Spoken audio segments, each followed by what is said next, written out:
Hey, everybody, welcome back to the show. This is your host, Stuart Cranes. You are listening to the Your Inside Track to Success podcast. As always, we got a great guest for you this week. But before we do, friendly reminder, want to make sure that you guys are liking, sharing, subscribing. We are a free show. We can only grow as much as you support us in the growth. We're always bringing as much value as we can. So please share this out with somebody if you get any type of value from this today, which I know you will because today's guest is awesome as always. So just to tee him up for y'all, today's guest is somebody that I've had the pleasure of knowing for about 15 years now, which is kind of crazy to say out loud. It's kind of like, where's the time been? He's somebody that I met way back in my college days and is living and doing the thing down in LA these days. You know, he is somebody that is not only growing his career, growing his family, living the American dream in that way, but also documenting it as a part of his own podcast, Work Stuff, which you can find on just about any platform where you would normally find a podcast like this. So definitely want to introduce our guest today, Andy Sietsema. Andy, thank you for being here, brother. My pleasure, Stu. It's been awesome to reconnect with you. And you're not a millennial unless you've started a podcast, right? So it's cool that we kind of both did that, and it's been awesome just to revisit things and catch up. And I'm happy to be here. Yeah, man, and thank you for taking the time to be here. You know, fatherhood is part of the puzzle for you these days, as it is for me. And let's Mhm. just kick it off there. Actually, what has been maybe the most rewarding thing and maybe the most challenging thing about becoming a father? Oh man, I'll start with the most challenging. Definitely, I mean, I think the first year is super, it's like a gauntlet, it's like an hour by hour project initially, and it's super, you don't have any breaks, right? Um, Fortunately, I have an awesome partner in my wife, and she's an amazing mom, and she definitely takes on the brunt of the work. But that first year is definitely the most challenging because it's just so foreign. It's like I didn't have a lot of experience with babies. I had experience with kids and working at a day camp or in a school before, but babies are a whole nother ballgame. And so that was a completely different learning curve. And fortunately, I have family to support us. And so, I wasn't alone there. So that was definitely the most challenging, is just the hour by hour project with no breaks. That's basically how it is initially. Most rewarding though, no brainer, is just becoming, best friends with this little human that grows up and idolizes you. And I think like one of the best feelings that I get out of work is feeling needed. And, everyone wants that feeling of being needed and appreciated. And so fatherhood really does lend that gift to you, because someone that you've birthed into the world really needs you every day. And so I think that really lends a lot of awesome opportunities to kind of just grow yourself, but and just really helps you like appreciate life, I guess, just being needed in general. Yeah. Yeah. And it's absolutely a rewarding journey. And anybody who's even considering being a parent, I'm gonna go say do it. It's I think to your point, I love that you called it the day by day, hour by hour project, because it definitely was for me. Like I dove into parenthood head first, choosing to take on becoming a stepfather for, my kid Tucker, who Mhm. at the time had just turned 7, all energy all the time. And I had no idea what I was doing, but just that commitment to figuring it out, I think it's not only been a journey of personal growth for me, and I'm sure for you in your own right, but also, just rewarding Mhm. limitlessly. And you said something very beautiful, I think, about being needed. How has being needed at home in the way that you are translated into the rest of your life, whether it be work or elsewhere? Yeah, I mean, I mean, in terms of work, I just feel like if I'm not needed, then I'm at risk of losing my job essentially. So if I don't Mhm. find these areas where I can make an impact and show that I am, a valuable member of the team, then to me it's like my job is at risk. So Mhm. I want to fill in gaps wherever I can at work, and show that, like, I'm having an impact, and I'm a member of the team that should hang around, especially in, startup world that I have my experience in. And so at home, before we had a kid, have a lot of downtime. You fill your time with video games, got into Yeah. golf, stuff that you can fill your time with. But you can have a lot of 0 days too, where you just kind of browse Netflix all day, and it Mhm. doesn't feel like, I feel like that brings you down like over time, because you're just not really having this impact. And so when you have a kid, it's like, no question, you need to show up every day, and you're needed every day. And that to me brings value, in everything that I do every day. So like, I just love waking up and knowing that there's someone that really needs my attention today, and we're going to go, maybe we don't know exactly what we're doing, but we're going to figure it out. We're going to have fun along the way. And to me that just like, is so much worth the first year gauntlet of having a little Yeah. baby, not knowing what to do. But it's a great way to live life. It's just kind of filling in, being needed, and filling in that gap for folks. I love that. And I feel like what I heard you say in that is that it's increased your level of intentionality around your time. I'm wondering Yeah. if you could speak into that a bit more. Yeah, definitely. Well, I guess in terms of my work history, I've worked at startups where, 1 week typically feels like a month, and 1 month feels like a quarter, and a whole Yeah. quarter feels like a year of experience, because things change so quickly, and your time is your most precious asset at the end of the day. And you might realize that, oh, I spent all this time with this customer that didn't end up buying. I need to figure out ways to weed those folks out, in the future, and qualify better. So, yeah, just being able to protect your time as much as possible, both in work and family life, is kind of my priority. Yeah. Yeah. So speaking of work life, speaking of family time and prioritizing just time in general, how are you able to show up in your role at work or at home and avoid burnout and continue to show up as your fullest self?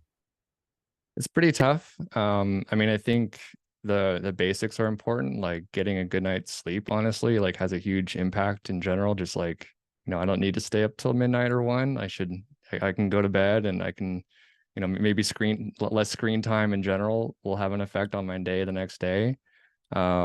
Personally, just cutting out like drinking alcohol in general, and doing a little, at least less of that in general, especially during the week when I know I have a full day the next day. Little steps like that, and just taking care of your body and your brain, essentially, so that it can be high functioning.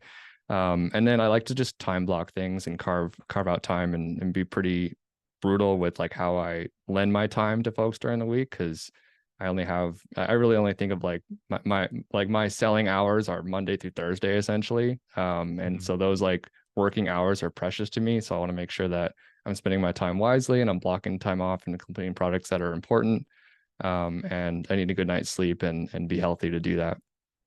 Yeah, 100%. I mean, what we are pouring into ourselves is going to manifest itself out in the world for Mm, sure. Whether we're eating healthy, you mentioned choosing to or not to consume alcohol. hmm. Those are all things that are going to show up like in our energy, in our mood, how we relate to other people, typically Hmm. speaking. And speaking of relating to other people, want to make sure we're talking about your show, Work Stuff. Yeah. So tell us a bit more about the show. I know that you have had a broad variety already of guests on the show in terms of work history, work background. What was the purpose of the show? What was your vision behind it? And what is the value that people can gain from listening? Yeah, I appreciate the plug. It really, at first I was going to start a newsletter. And I guess Mhm. that idea was born out of, I just wanted to create something extra outside of work. I wanted to just produce something out into the world, and see if I can gain some followers, and basically just market myself so that I can become extremely hireable. I wanted to Sure. basically like, if I ever needed to go find a new job, I wanted to have a strong network, and just kind of like work on that now before I really need that. And I thought I'd do a newsletter and I'd interview people about their work history because I'm always interested in learning about people's career history. I've always like struggled with that when I first came out of college, and we can talk about that. But I'm just interested in how people find their career paths and what kind of like turns they took along the way. So I decided, well, if I'm going to interview people, I might as well just record the conversation and publish that and not give myself extra work in writing something. Hmm. And the gist was really that everyone has their own story that they can tell and probably talk endlessly about. So why don't I give them a platform to do that? And I can practice my interviewing skills, I can network, and we can compare, like, I guess, different people's work history. I'm not taking it like super seriously. It's probably like, family, actual job, and then podcast are the priorities these days. But I like to have this little side project out there to just create something out in the world and fine tune my interview skills. Yeah. No, I dig it. And, I've listened to a couple of episodes myself and I've gotten a lot of value out of it. You already mentioned it, but you mentioned some of your struggles around finding career, kind of finding a Mhm. direction out of the gate in college. And I know that, at least for me, I knew at the time, at least, I wanted to get into the sports industry. Like I was Mhm. all in, nothing else mattered. I was only applying to work for professional sports organizations. Hmm. But I would love to hear a bit more about your story. Share it Yeah. with the listeners and just kind of how you grew into what you're doing today. Yeah, I didn't know what I wanted to do out of school. I studied journalism and really advertising specifically, but I didn't really want to join an ad agency. And I was honestly at a loss for how to even go find a job. I wish I had like my first resume I ever put together. It was like laughable. Eventually I ended up getting some entry level like sales operations roles. But quickly realized like I can't really afford a place to live in LA or any big city like on these types of salaries. I think it was like 15 or 20 bucks an hour for those early jobs. And it just kind of like made me realize like, wow, like how do people do this? Like what is the playbook exactly? I thought I get a degree, I get a job, right? And that it isn't that streamlined of a path necessarily. So I've just always been interested in how others have navigated that same problem. I've heard from folks that have been super intentional about where they want to work, especially in like the medical field. So they get on that career path and it's very by the book. Same thing with like accounting is very much like that. But I met several other people who literally say the same words every time. They're like, I didn't know what I want to do out of school. I just picked this because it made money, or I picked this because I had a connection there. And you start to realize that a lot of people have the same struggle, and we're all just kind of trying to fit into this world and act like we know what we're doing when we really don't. Um, so I ended up taking some entry level like customer service jobs. I met a great person that I worked with who had previously worked at Microsoft, and he ended up getting an awesome job at DocuSign and started giving me some advice on how to break into that tech industry. And he told me that if I could hang in an entry level sales gig at a startup that just got a round of funding and just make cold calls for a year, and if I can be successful there, then that's my foot in the door, and I basically could live in that world from then on. So I thought, all right, that's what I'm going to do. And I was lucky to find a great company to work for that was growing really fast, and was able to kind of like ride that wave that they were on. And that's how I kind of got in that world first. So I'm just lucky that I kind of networked with the right folks and took advice to heart and put action to it. Yeah, beautiful. And thank you for sharing that because so many people, I think, whether it be at the end of college or at the end of high school or even just at a career crossroads, maybe they get laid off or maybe they're just feeling very jaded and disenfranchised with their current employer, often find themselves in that place of, I don't know necessarily what I want to do, but I know I need to go somewhere. Hmm. And in listening to your show, I've heard a lot of the same in some of the stories that your guests have shared. I'm curious, you mentioned this briefly, almost this idea of fake it till you make it. Yep. In your own experience and also in those of the folks you've interviewed, how true is that versus sticking to what you know? Yeah, honestly, especially in the startup world, fake it till you make it, especially early on in your career. Realizing, I think that the person that you're talking to, you might be nervous to give an introductory sales call or run a product demo, or you might be nervous to call someone who's, got 15, 20 years of experience. But realizing that they have to go poop in the morning just like you do, and they got to put their pants on just like you do, and they've got their own problems that they got to deal with.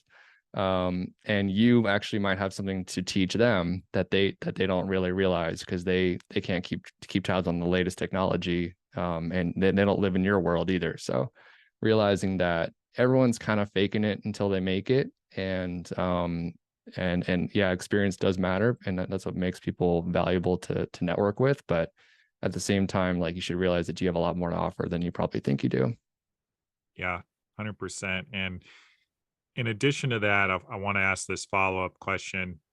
Mhm, Knowing that you are interviewing people on the Work Stuff podcast about their work history, what they do, mhm. I'm sure you get a lot of different perspectives. Is there any through line, any commonality that you're seeing between what people are up to in their work life and what creates fulfillment for them? Yeah, it's pretty hard. It's tough in like the world we live in the US, especially in capitalism in general. Like, you have to make money, and so sometimes what makes money doesn't necessarily lend a happy life. It's really hard to find that the crossroads. And so I think that I think the best people will separate those two concepts really well, and or they'll find a passion and be able to turn it into a work, but it's not super easy to do. But even people that have been on this career path for 20 years and seem to be like excelling in life and in their career, they could also be unhappy by those choices because they didn't choose to go work for baseball teams like you did. Um, so I guess I'm not sure if I'm answering your question, but I think the common thread is that really most people are pretty clueless on how to succeed, and they're following advice that was given or maybe have worked 20, 30 years ago and might not work today. So I would say, like, trust your gut. If something doesn't really seem super realistic for you, then trust it. Or if something seems like an opportunity, then you should trust that too, because you have a perspective that no one else has. And that could actually turn into a career for you. Podcasting in general, like, a lot of people have realized, like, oh, I like to have engaging conversations, and I understand how, a Zoom meeting works and how to take that into and turn it into a show. That's a potential career path as long as you kind of see the 4 or 5 steps set down the line and trust yourself. Yeah. Yeah, and to Andy's point, y'all, it's not actually rocket science what he and I are doing right now. We are on a Zoom meeting, pressing record. Yes, we've invested some money in our microphones, so our audio is on point, but with all the tools that there are out there, particularly YouTube, I find like you can learn just how to do just about anything in the world on YouTube these days. And so if you have an inkling about something you want to do, maybe just give it a shot because who knows? Mhm. Yeah. I'm curious, Andy, is there anything that you haven't taken a step forward on in your life that maybe you either wish you had or Mhm. there's like the bigger calling to step into that maybe you haven't yet? Um, I guess you might call me a job hopper these days, and I kind of tease that in my intro on Mhm. on my podcast, that I've had double digit job titles at double digit number of companies at this point. And it might not be the best advice. My my dad worked at CBS for 20 years, and my mom Mhm. worked at the Auto Club for 40 years. And so Mhm. I'm doing literally the opposite of that.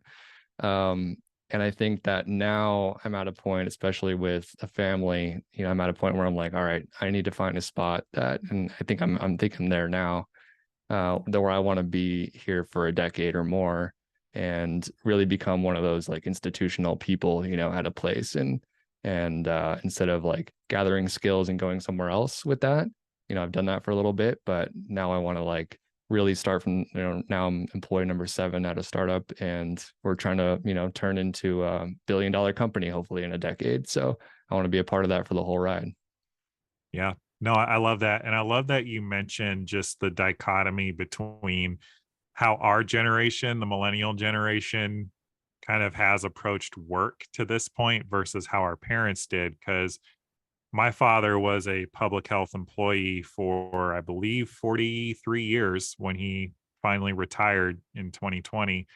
Mm-hmm. And, my mom worked at the same employer for, I think, 35 years as well, Mm-hmm. and for me to then go into an industry like baseball where it's the norm to be not only at a different employer every year, but to be in an entirely different state because you have to go where you can get a job in that Yeah, industry. that's tough. I just see so many millennials sticking around 1, maybe 2 years at a place and just moving on to the next thing. And so while I think our society has finally normalized that, like, hey, your Mm-hmm. employees aren't going to stick around forever necessarily. I think many of us do yearn for that stability, but also have that pressure to jump over to either a higher paying opportunity or Mm-hmm. something that's more engaging or more fulfilling or more aligned with my values.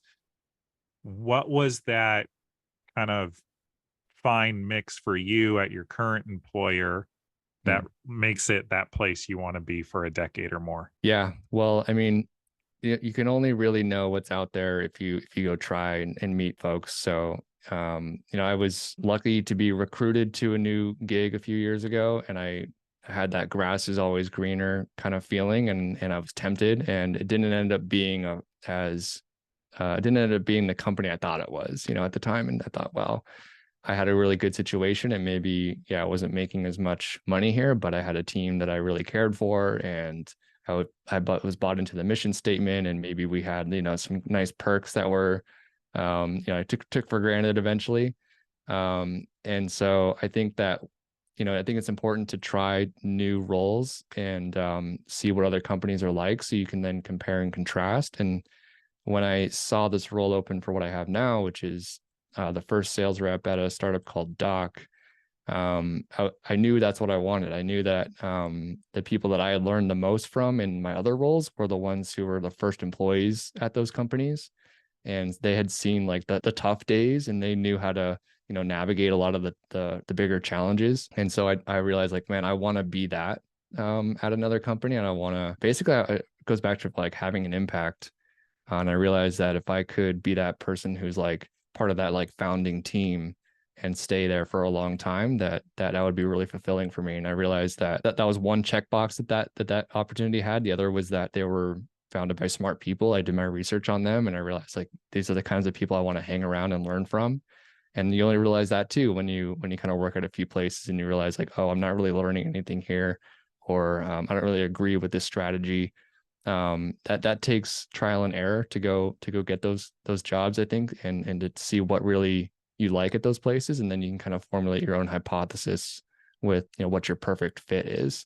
And so I think I've gotten pretty close there, and but I only would have realized that had I gone and jumped a little early on in my career. And something that we talk about a lot on this show, because it's definitely with a slant on personal development, personal growth, looking at yourself from within and creating the life of your dreams from there. I think that for my journey bouncing around employers, it was partially a journey of me learning my worth and learning the value that I bring to employment Mhm. opportunities. And hearing everything you're saying about finding the right role, finding the opportunity where you can make an impact, I think at least where it starts is you being clear yourself on your own value and the value that you can provide to an Yeah. organization so that you can have that impact. And I'm curious if you have any thoughts on that. Yeah, 100%. Early on in my career, I was really nervous to just act on my own intuition and just do something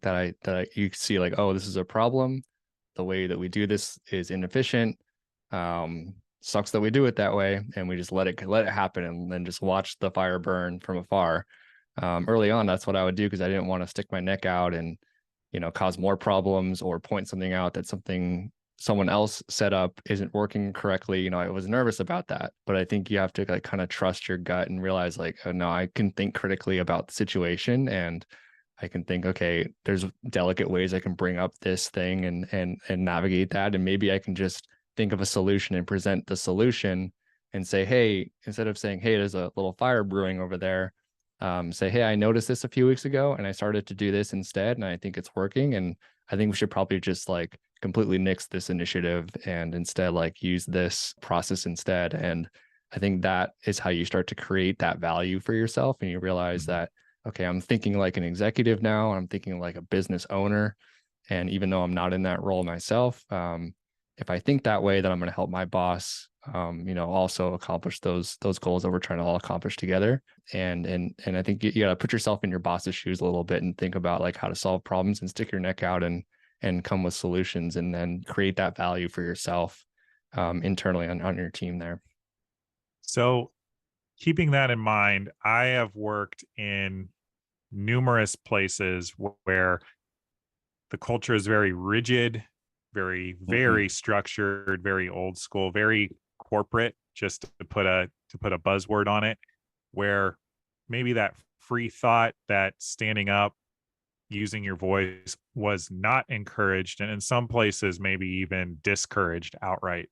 Mm-hmm. What would your advice be for people who see the opportunity for growth for a company, see the opportunity to step up and be a leader, but know that they might be faced with a lot of adversity, either because of the structures in place or because of the personnel in Sure. place? Yeah, and that could just be an unfortunate spot that you might be in. I know several people who kind of want that type of environment. They want to show up 9 to 5 and not think about work outside of that. They want to just be, told what to do my job, collect a paycheck, and go home. I think that's perfectly fine life that you want to live, and you can go, be creative in other ways outside of that. So if you're in an environment like that and that's what you want to be in, like, so be it. Like go ahead and do that. But if you want to be in an environment that likes new ideas and likes innovation and wants to improve over time, and I think the startup world was what I found in that way. Other industries are like this too, but it might show that maybe I'm not in the right position or the right company. So maybe that's a good sign there. But if I were in that position, I would try to, objection handle is what we would refer to it in sales. It's like, what can I think of the objections that are going to come up if I bring this up? What are those 5 or 6 things that someone might say, and how can I provide answers to those? And so you're coming with not just, hey, this needs to change. You're saying, hey, this needs to change. I've thought about the things you're going to reply with, and this is how I would handle those like one-off situations. Let me know what you think, take it or leave it, and just kind of show that you've done your homework and you're not just kind of like pointing out things that are wrong, more like bring solutions with the problems. And if you do that enough times, like they should recognize the value. But if they don't, then maybe it's a good sign that that you might want to find a different place to work. But that's okay as long as you're like thinking that way. I think that's super valuable, and you're going to make yourself more hireable. Yeah. So I'm hearing you say come with the solution versus just a complaint. Yeah, exactly. Awesome. Hmm. Awesome. So switching gears a little bit here, we've spoken a lot about impact. We've spoken a lot about finding that fit. And in the people that you have interviewed on your show, is there any commonality for the impact that they are looking to make? Is there any advice that they would impart on having the impact that they want to make in the world? I think definitely everyone I've interviewed would agree, like bring solutions and don't just raise problems. I think that's someone like most folks that I would have interviewed would agree with. And I also think like I like to think of myself as like a force multiplier on a team. I love seeing my teammates grow their careers, or even people like early on in their careers just kind of like level up. And so I want to do things that like that can scale that. So if I can help one person, then I can find areas to help 5 or 6 other people, with the same issue at my own org. So I try to find ways to make myself, I can provide value, but I want to find ways that like help an entire team grow and develop. So how can I like meet with people and ask them certain questions to help them do better, and then take what we learned in our little one-on-one and go apply it to the rest of the team too. So I try to find those little impact moments. And I think that was pretty true, especially with the leaders that I interviewed already, that they wanted to find those force multiplier opportunities, not just with like the software you buy, but like how can we rephrase this question, or how can we set up this integration so that this notification shows up here instead of like at the end of the week. Like all these little small things can really add up. Yeah. So you keep speaking about being a force multiplier, and maybe for some people listening to this, their opportunity to be that isn't necessarily in the workplace. So Mm. what are your thoughts and perspectives on being the force multiplier in other areas of their lives?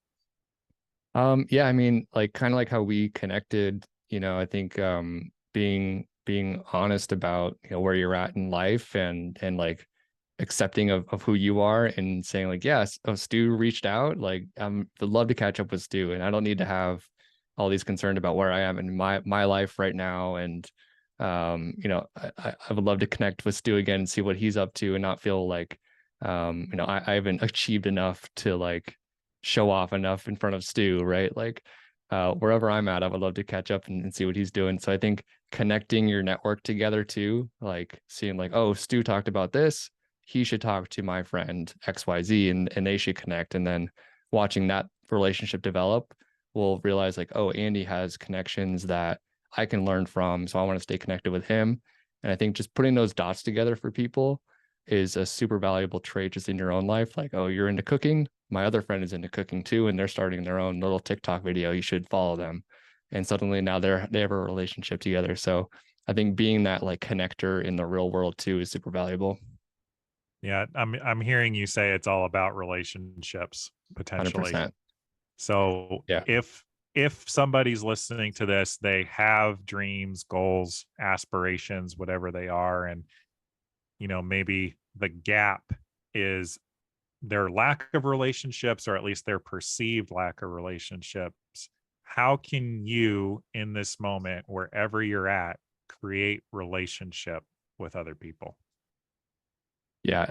And I think like I went a long time where I wasn't very responsive to people, and I would get nervous about, oh, what do I say here? And am I going to get into this long texting conversation? And like, I don't have something witty to say, so I'm just not going to ignore it. And then you realize like, oh, this person now thinks I'm just ghosting them. And Mhm. you get in your head so much. And so I've really just tried to just respond immediately to people. Like they reach out, I'm just going to respond with the first thing that comes to my head. And you start to train that muscle a lot more, and it becomes a lot easier to do. And I do this in work too. Like I get emails all the time from customers. I need to be able to think on my feet and respond with something valuable, or handle an objection that they have very quickly. The more time that goes on, and the less the worse position I have in that fight. So I think in your personal life, just like checking in with people, saying, "Hey, it's been a while since we chatted. Like, I would love to connect and see what's going on with you." Or I remember you mentioned that you read this book. Like, how is that book? Like, what'd you learn from it? And then you start to get to really train that muscle of being responsive.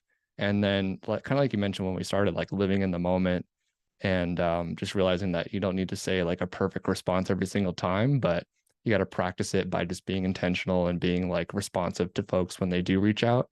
And then you can be the catalyst too. Like go ahead and start a conversation. Not everyone's gonna like immediately reply to you, but just get in that habit and start training that muscle. Yeah, no, and I love you say that. And the Maya Angelou quote is, people might not remember what you say, but they're going to remember how you make them feel. Definitely. She said it much more prosaically than I did. Obviously, she was the poet, I'm not. But that's the idea. And in what you're saying, I think that the secret is to give value. Hmm. And I think where a lot of people trip themselves up is this assumption that they don't have value to give. Yeah, When in true. reality, you are valuable exactly as you are, but it takes that level of commitment, to your point, developing the muscle to see in real time what is the value I can provide. Because in your example about cooking, if I'm talking to you about cooking, Andy, I could be like, oh, that's cool. Same. Or I could be like, oh, dude, that's awesome. Like, what are your goals around that? Like, what are your dreams? Or Hmm. like, hey, I don't know anything about that, but my cousin, like you said, has a TikTok channel that's got like 6 million followers. Maybe you should follow them and get some recipes and bring it to your next Thanksgiving dinner, something like that. Totally. Those are the ways we can give value that I think we often overlook. And, the opportunities are there all the time, whether it's in our places of work, in our families, and anything we're up to. We just get to be present to those. And Hmm. so, what is maybe an area of value for you, Andy, that you can give, just to put you on the spot here, that maybe isn't super obvious? I guess, how do you mean value in what way? Just like with people, like in general, like we're talking Okay. about, given the giving value to create connection. Yeah. Okay. So something comes to mind. It's this idea. I'm not like a big improv guy myself, but I've heard this somewhere. It's this concept of yes and in improv. And the idea is you want to keep the joke running when you're doing like an improv skit or something. And so you might not really vibe with what someone suggested goes on in the skit, but you got to kind of roll with it. And so your Hmm. response to basically everything is yes and. And so you accept what they threw into the skit that you're starting, and you add on top of it. So even with your relationships, like someone says, oh, I'm super into cooking, and I, I'm reading this book, accept what they give you and then add to it, and build off of it instead of just giving like a hard stop answer. So I tried to like live that mentality of like, yes, I acknowledge what you're adding and I value it, and I want to add this too. It made me think of this, and trust that intuition that you had, instead of like killing it right at the stop, and like and like putting a stopper on it. So I think having that yes and mentality is big, both in life and in work. The yes and mentality probably helps a lot with fatherhood. Yeah. Totally. Yeah. You gotta you get some wacky ideas from a 2-year-old for sure. And the yeah, it's very much an improv skit all the time on the weekends, hanging out with the 2-year-old for sure. What's maybe been one of the more fun wild airs you followed just in the day? I guess Benny's, my daughter's favorite thing to do now is we play hide and seek, and she actually likes to do a bit of improv herself, where she just like throws random words and she starts calling me Papa, or she'll call me Grandma, or she'll call me by our cat's name, because she likes being silly like that. So we have a lot of like ridiculous little back and forth like that. Right now, her favorite thing is to play. We just did it this morning. She likes to play hide and seek, but you have to count in the exact same spot every time, Hmm. and you have to hide in the exact same spot every time. Where she's like, no, you need to count here. No, you need to hide here. I try to throw it up a bit, and she won't have it. And so that's her. Like, all right, I guess we're doing this over and over. I can deal. I'll try to throw in a little curveball here, but you sometimes got to roll with what she wants to do. Yeah, our children are our greatest teachers for sure. Definitely, yeah. No, I wish I could be more like her, honestly.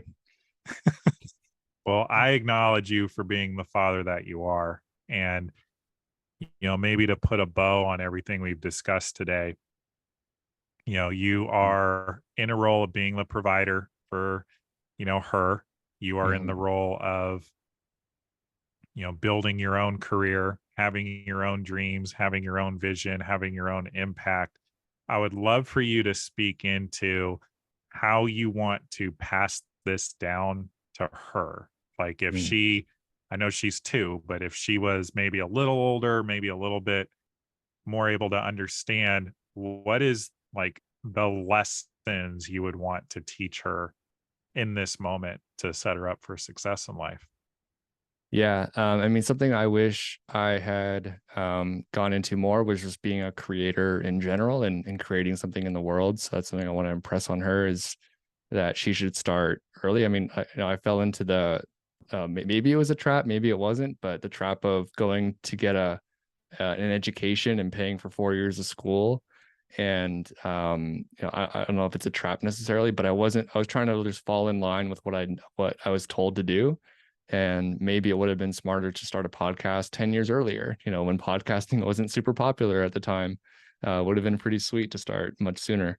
So I just think like encouraging her to like trust her own gut and not follow the status quo and be herself and be creative, and people will, follow her someday down in the future. But I guess just wanting to like um take the lessons I've learned and being like risky with some of the choices I made in places to work, and letting her trust herself and her own intuition of what should exist in the world. Like go create that, go promote it, and people will tell you how they feel. You'll improve on it, and then they'll follow you. I love that. I love that, man. Thank you for sharing that. It was Sure. so profound. And, I know that we could probably keep riffing on that for a Yeah, while, I think but so. knowing that this show gets to come to a close, what are the best places for people to not only connect with you, but also to catch work stuff? Yeah, so I mean, Spotify's my podcast player of choice personally. It should be on Apple Podcasts too. You can also go to workstuffpodcast.com is my website. And then I'm actually pretty active on LinkedIn as well. So I like to post little summaries about what I learned from folks. And I'll post things about my own work in sales as well. So you can find me on LinkedIn. I'm just Andy Sietsema. I'm sure you'll link there in the show notes or something, but you can follow my podcast at workstuffpodcast.com. Awesome. Thank you. And yes, folks, we will absolutely link all of that in the show notes below so you can connect with Andy. So you can follow his show. It's awesome. I've become a regular listener myself. And Andy, this is something that we ask everybody that's on the show to close things out. But what can you acknowledge yourself for today? Oh man, what can I acknowledge myself for? I wish I'd prepared something really eloquent. Today, I acknowledge myself for being needed in a lot of areas, which is Yeah, what I want. I feel stressed from that, but it really is. I want that stress. I want to be needed, and I have to go. I'm going to a wedding tomorrow. I got to get a haircut. I got to make sure my suit's good to go. I got to clean the house, and I got to prep for some calls on Monday at work. And so I'm needed in a lot of areas, and so I just feel grateful for that. beautiful, man. Thank you. And Thanks, man. folks, again, this was Andy Sietsema, host of the Work Stuff podcast. Be sure to check him out. Be sure to also leave a comment below so that we know what your biggest takeaways were from today's episode. I'm sure Andy will want to connect with you there as well. And I'm your host, Stuart Awesome. Cranes. This is your inside track to success. We will be back next week with another episode. Please share, please like, please subscribe, please support us in growing the show so that this can have the greatest impact on the greatest number of lives possible. And until then, folks, we'll see y'all next week.